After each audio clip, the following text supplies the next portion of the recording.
shumë interesante. Më ka kënduar Angela në dasëm, tha sa lek të mori Angela. Sa mirë. Sa mirë që e the. Ai sa meriton. Do të thotë shumë, meriton shumë. Po pse me ti e Magani çfarë? Po tani me ca gjëra nuk tregohen me se të thotë. Ca gjëra nuk thuhen, po mbyllen me të shkretën. Ndryshe nga profesionet të tjera, në cilët ankojnë gjithkohës që nuk marrin aq sa meritojnë, artistët marrin vërtet aq sa meritojnë. Ndoshta në rastin tim kam dashur të jap akoma dhe më shumë sepse dasma ime sa i veti për shemb. Vazhdoj prapë. Angela, lutem më nxjerr nga kjo situatë. Bëj shaka. Ditë çmimin e Angelës, domethënë të koncerteve. Angela, për të bërë një këngë me Piro Çakon, sigurisht është shumë e vështirë. Po. Është e vështirë sepse Piron nuk e gjen. Nuk e gjen. Dhe është një moment janë ato momentet e rralla të artistëve që artisti bashkohet me artistin, domethënë dy artistë mirë bashkohen bashkë. Si e kapet ti Piron?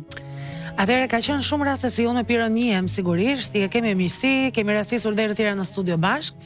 Por këtë herë ishte një rastësi shumë e bukur, përsëri nga liçeni, nuk e di pse më ndodh të çdo gjë nga liçeni. Po ti pas ke zgjidhur. Çfarë do ari që të kesh? Sili nga liçeni, Oli. Po pra, o me këngë me burr. O me këngë me burr, nga liçeni do dalësh. O me birë. Unë isha bërë një ecje nga liçeni. Ose me Piron. Edhe prapë me Ervinin isha, më duket, po me Ervinin kam qenë. Edhe takoj Piron. Si ke qenë? I thash nuk ma bëre një këngë të bukur. Në fakt më tha mua kam një gjë që mund të rish shumë mirë ty. Dhe këtë këngë shukur e kam dëgjuar, e kam dashuruar dhe kam përjetuar, domethënë ka pëlqyer jashmase.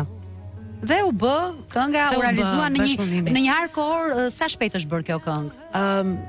Kam bërë disa prova me Piron në studion e tij, pastaj ne kemi filluar në verë në fakt si projekt, por unë nga që ishte projekt balad, doja ta nxirja në vjesht. Shkova te Darko Dimitrov për orkestrimin dhe nxora direkt. Qartë. Baza keni pyetje se duket me kam vërtet mikesh Angela. Dua ta përshëndes shumë Piro Çakon, nëse është duke na parë. E përshëndesim gjithë. Ta falenderoj jashtë. Gjithë përshëndesim. Për mua është një privilegj shumë i madh. A që do të thotë? Ja, po Ervinin do ta falenderoj. Ja, faleminderit. Nuk e di ma shkuar te Ervini ndoshta. Ervini gjega çdo gjë. Kam një kërkesë publike. A mundet nesër në ora 6 ta dalim nga liçeni me Olin e Bia? Se ti qen ke me fat.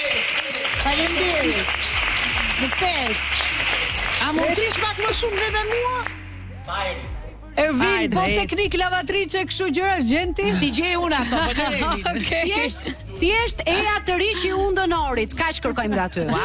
Se nuk i dihet asnjëherë. Angela, në një intervistë që kemi bërë bashkë të dyja, më ke thënë që kur unë konkurova në festivalin e madh dhe ishte viti ku na përfaqësove edhe në Eurovision, këngëtarët flisnin korridoreve dhe thonin gjëra që ty nuk të pëlqenin. Po, e vërtet. Çfarë thonin këngëtarët korridoreve? Po, di unë tani se as i mbaj mend, domethënë se në përgjithësi nuk merrem kur shkojmë në festival, nuk merrem me këto, merrem me fokusohem te kënga. Po që ishte energjia shumë e keqe, se ndjehej, domethënë që ti eci dhe kisha një kështu bë kjo, erdhi tani ta marr çmimin se gjëra që thon zakonisht. Që janë normale, besoj. Zakonisht kur fiton dikush kontestohet gjithmonë është tradit në festival. E kemi pesh në supë të gjithë. Po gjithashtu dhe kanë komentuar shumë për veshjen atë kohë dhe në ato periudhë ka qenë festivali mbërthyer nga këto hallet e Covidit. Sa e ke vuajtur? Për veshjen e Eurovision e ke fjalën. Pa, në Eurovision. U quajt kopja atëre, bla bla. U quajt, më duke nga një person. Tani kopja e Beyoncés. Faleminderit për krahasimin në rast parë. Po, për drejtën. Me të drejtën edhe ti të gjatë e ke. Tani gjanë shumë si Beyoncé. Po, me që atëherë gjaja, me ato flokë gjata. Me që ishim te kolegët që nuk flasin mirë, ka dhe nga ata kolegë që në fakt flasin shumë mirë, edhe madje ke dhe mish, flas për Ronela Hayati. Janë më të shumtë këta që flasin mirë, më beso. Po, ndalemi një çik te Ronela. Po, Ronela është shoqe, sa suportuese jeni ndaj njëra tjetrës, a keni ndonjë ritual tuaj si artiste? Jemi shumë suportuese. Çka keni të çanta tjetrës? Ronela për mua është një ilaç, sepse me të vetëm qesh. O zot.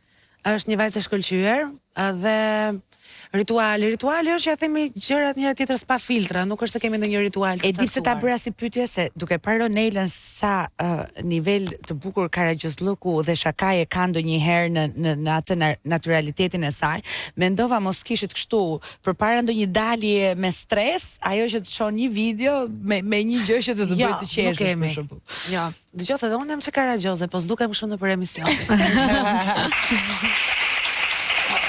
Angela, se jemi në goca dhe gra. Dhe duke qenë në goca dhe gra, ndodh ne patjetër që do ta bënim këtë pyetje, sepse na ndodh gjithëve që pyesin ai martuar, ai e fejuar, kur do bësh fëmijë, kur kur ta bësh dytën. Po, këto pyetje më shoqërojnë vitet e fundit. Si përjeton ti këto pyetje dhe po tu mush menja na i jep në i përgjigje nga këto. I përjetoja disi keq në thonjza para 4-5 vitesh, por tani nuk e përjetoj fare. Si përjeton fare? Nuk e përjetoj fare, sepse me që nuk i përjeton dhe s'të bën përshtypje. A je martuar? E bëjmë këtë pyetje edhe nga dashuria, sepse gratë shqiptare kanë kështu si që duhet se s'bën që dikush të martohet, fejohet, të bëj fëmijë. E kanë nuk e bëjnë nga dashakesia, e bëjnë nga dashuria. Është pjesë e dashurisë, e kuptoj. A vjen me moshën, mendon?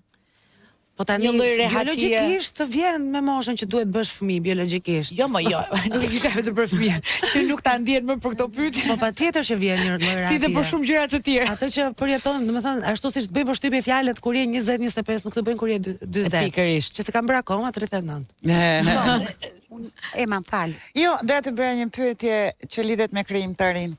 Se dëgjova që parë që the balat vjesht edhe më kuriozon shumë e ditë, je ti në një situatë X nga e cila prodhohet një këngë, është teksti, është muzika, se pastaj e kuptoj që balada dhe vjeshtja kanë lidhje me tregun, se ti kur do ta sjellësh. Por çfarë të nxit ty që ta çosh një projekt, të bësh njëshme me një projekt, muzik, tekst, deri në performim? Në radhë të parë, duhet më pëlqej shumë kënga që të bëhem njëshme ta. Dhe, them vërtetën, jo të gjitha këngët e mi janë pëlqejnë ai shumë. Po ka disa që më pëlqejnë jashtë masë, si kjo që nxora tani. Dhe përgjithsisht unë tekstet e mia i kam shkruar vet, disa më ka shkruar dhe Rozana. Që do të del diçka nga ty, është një lidhet me ty. Po, janë ndjesi që unë i kam përjetuar në të kaluarën, ose që mund të përjetoj për momentin. Në përgjithësi më pëlqen të jem e vërtetë, atë që këndoj ta kem ndjer, ose ta di çfarë po këndoj. Me pak fjalë, kush dëshiron të njohë, mund të lexoj pak faqe nga ditari yt përmes këngëve tua. Patjetër. Në një farë mënyre, po? Patjetër. Angela, ne kemi vite që njihemi bashk. Ti ke qenë një vajzë shumë çapkëne. Vazhdon ti jesh atë. Jam mos butur pak. Çfarë është ajo gjë që ke ndryshuar ti nga ajo Angela që njohun në adoleshencë? Durimi. Nuk kam pasur durim, kam qenë njeri që s'kisha, edhe tani, domethënë. Nuk është se shquhem, thuaj, po. Shquhem, po. Në krahasim. Më përmbahem. Të kanë trastuar ty ndonjëherë, Angela? Patjetër.